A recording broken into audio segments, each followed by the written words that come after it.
Hi friends, welcome back to my channel. My name is Celeste and this is from Far Out. I am pumped, so excited to be filming for you today, to be talking to you today. It has been like a minute and a half since I just sat down and chatted about some spirit stuff.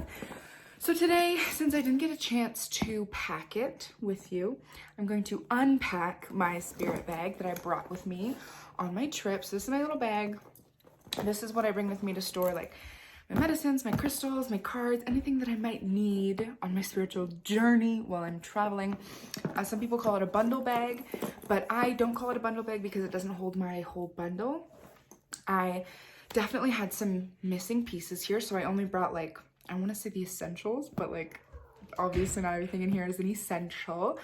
Some things I definitely realized while I was gone that I should have packed was my rattle, either one of my rattles or my drum or something to make sound. I find that like so beneficial in a space, especially from doing card readings or anything like that, especially because I was participating in a full moon ceremony, which kind of guided some of the products in here. And I should have brought my rattle to sing my songs. And I usually do bring like my shell with like my sage and whatever kind of medicine, but I knew that the event that I was going to, I had multiple people that were going to have that for me, so I didn't take the risk of bringing it on the airplane or anything, because this went in my checked bag, bro. Like, I'm not doing the most. Okay, so let's bust in. First of all, this bag, isn't it freaking beautiful? It's called The Tree of Life by Leah Dorian, I think is the artist. And I want to get, she has another art design called Breath of Life, and it's like two women communicating together, and it's blue, so it really feels like communal, oh my god, what is wrong with me? Not communal, but like communicative vibes between spirit and the physical realm. And I really want to buy the like silk scarf to use as a an altar cloth for when I'm doing readings for other people, because this is what I'm using right now. So this is the first thing in here, busting it open. The first thing in here is my altar cloth. This is what I use. It's literally just a scarf that has strawberries on it. Do y'all hear my cats like going off? Anyways, so this is what I lay down on the table, the floor, wherever we're sitting, to put the cards down onto, and just to sort of have like an intentional space of spirit. And then let's jump into, first, I also was gifted this braid of sweetgrass. It smells so good because it's not like totally dry, and having sweetgrass, I didn't bring any with me, and I should have. Well, maybe I shouldn't have, because I was like meant to have this one because I needed one. But sweetgrass is a very like cleansing, motherly energy, like very just good vibes and like hope for people and hope for community in general. So it's a really good piece to have around when you're doing readings or talking about heavy things. And it is the hair of Mother Earth. So full moon ceremonies, sweetgrass is vital. For real, Maple! Girl, what the heck? Okay, so let's jump into the two card decks that I brought. Of course, I brought my Moonology deck. This is like my deck. If there are any cards that I read, it's going to be these. These also tend to resonate with people a lot. I try to bring multiple decks so that if I'm doing a reading for somebody, I can say like what art style, what deck is resonating with you a little bit, so people can really feel like personalized in their readings. But this one I always bring. It's like so specific while holding space for like a lack of limitation, if that makes any sense. I really want to make like a leather bag, like see if I can get some leather and then some leather lace to just make a bag instead of the box, because like while the box is pretty, I kind of just want the cards. Yeah, so thinking about that. And then the other deck that I brought is this Everyday Witch Oracle, and I wasn't totally sure on why I grabbed for this one when I was packing it. It's the one with the cats, and I really love this deck. I do, but it's not, I don't know, before I grabbed for it, I wasn't like using it a whole ton. I wasn't reaching for it. Y'all want to see my cat? She got so big. We were gone for a week and we came back and she's a big monster. She's like, okay, mom, leave me alone. Got stuff to explore.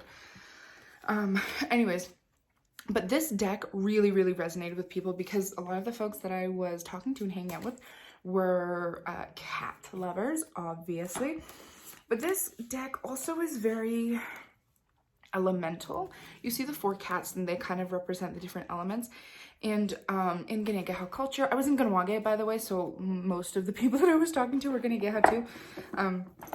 So they really resonated with that like earth-based elemental concept when talking about like healing and life paths and cycles and things like that. So love that. This was a great moment.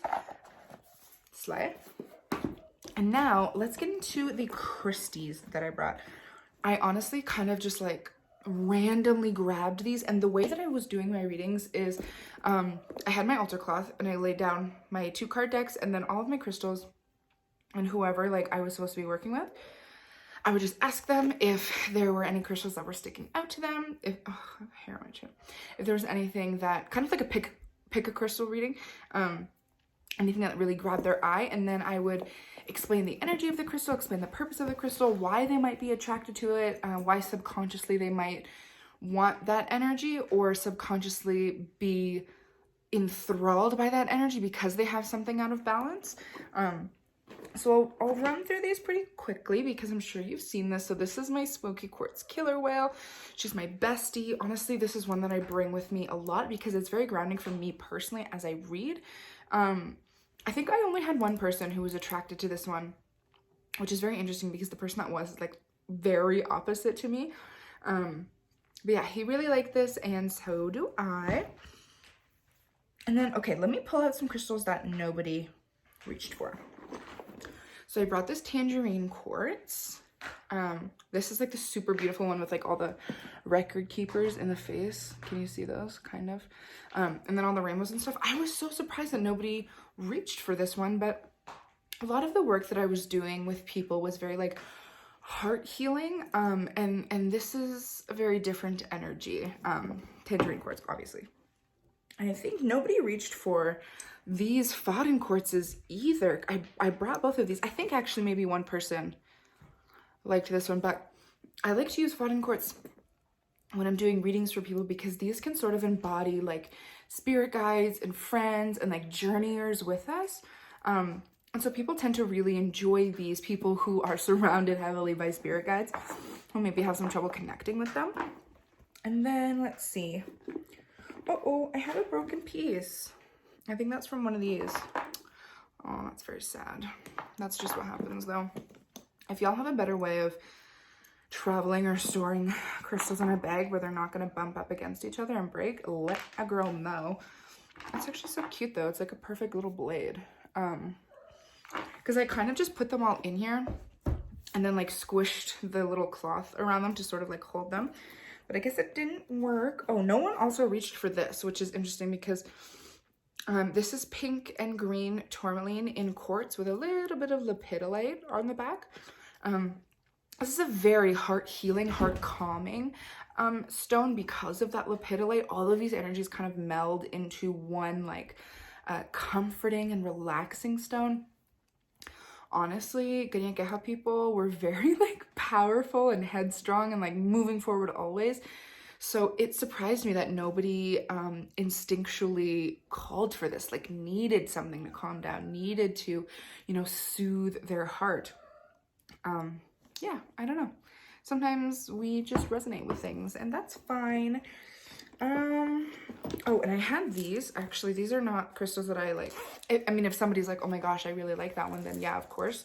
But these are a set of 4 Veracruz amethysts. I actually use these in the 4 corners of my altar cloth so that, well, I do like 1, 2, 3, 4, not necessarily like 1, 2, 3, 4, whatever. Just however they want to sit. Because these are a very, very cleansing, purifying, intuitive energy, and that's what I'm trying to create when I use my altar cloth and set it out. So these are more like utilitarian than any of the other crystals where I'm like reading an energy that's like calling, you know. Let's see. Oh, I brought these 2 aquas.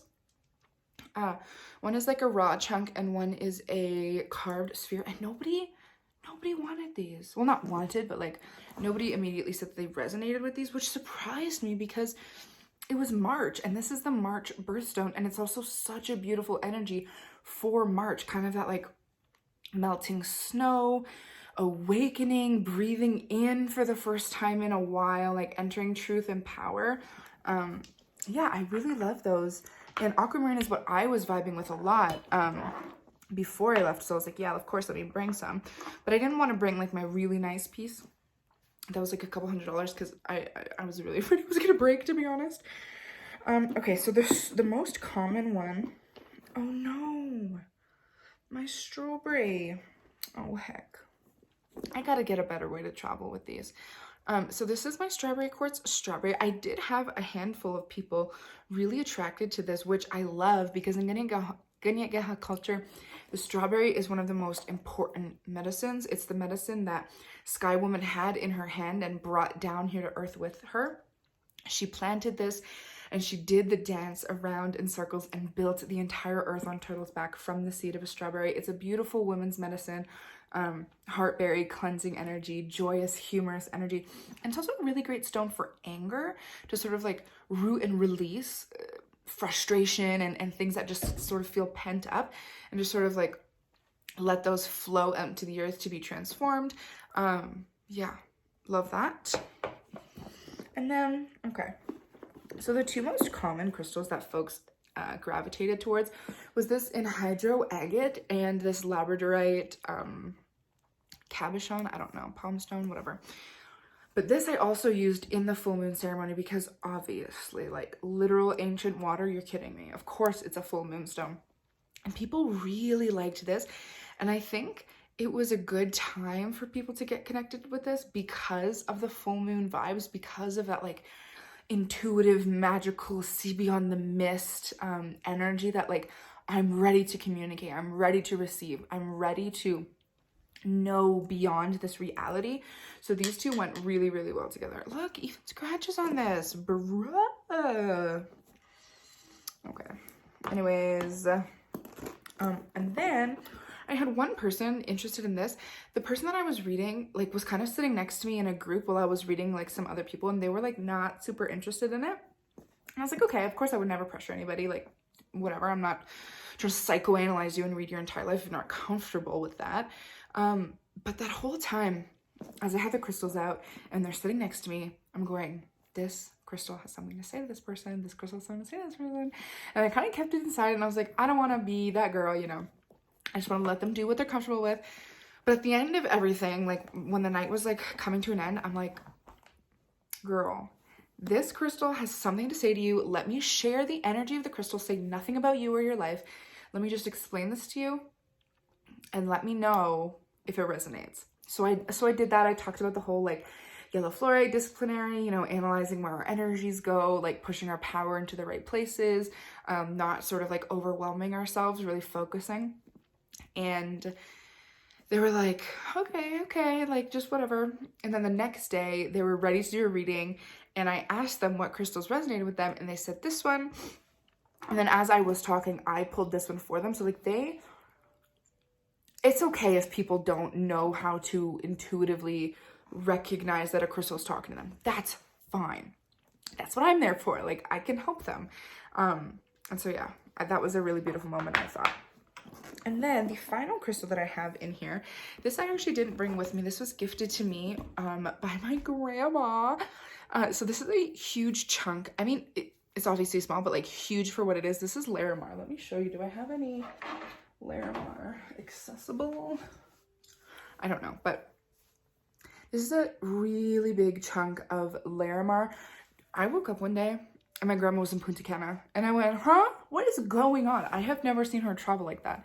She's just living her best retired life, to be honest with you. And I wake up and I go on Facebook, and it's like my grandma posting beach pics with her girlies. I'm like, slay. I love that for you.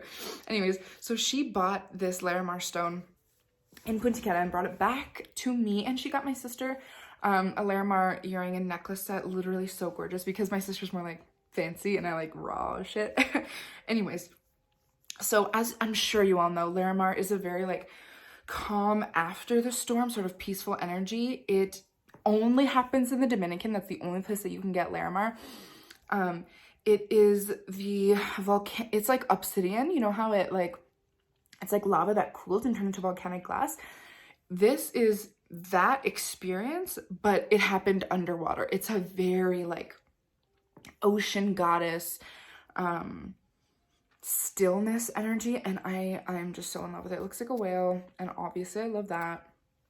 So yeah, I am so grateful, and I cannot wait to do work with this. I love, like, obviously I love shopping for crystals, but when people pick things out for me, and it's just like, and we had like a really sweet like grandma moment, me and my sister with her.